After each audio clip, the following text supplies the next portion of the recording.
Construire a toujours été l'un des premiers soucis de l'homme et l'une de ses occupations privilégiées. À ce jour, la construction connaît un grand essor dans la plupart des pays et nombreux sont les professionnels qui se livrent à l'activité de bâtir dans le domaine du bâtiment ou des travaux publics. La fondation, c'est la partie du bâtiment qui assure la transmission dans le sol des charges de celui-ci.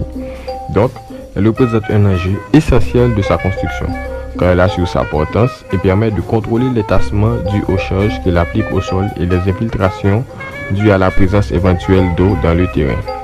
Suivant la capacité du sol et plusieurs autres facteurs bien sûr qui seront pris en charge, on distingue trois types de fondations qui sont les fondations superficielles, les fondations profondes et les fondations semi-profondes.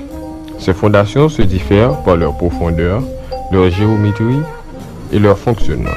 Tout d'abord, définissons un pieu. Un pieu est un élément structurel qui peut être en bois, en acier, en béton ou mixte, utilisé dans le cadre des fondations profondes.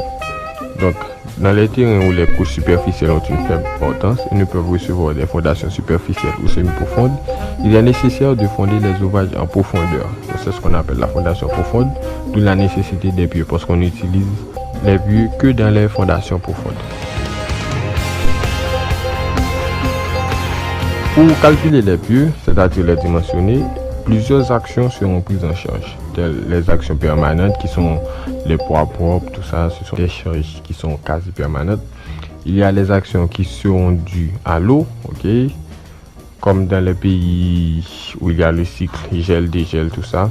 Et puis il y a les poussées latérales, il y a les frottements négatifs. Donc les frottements négatifs, c'est dans le cas où les pieux traversent une couche de sol compressible.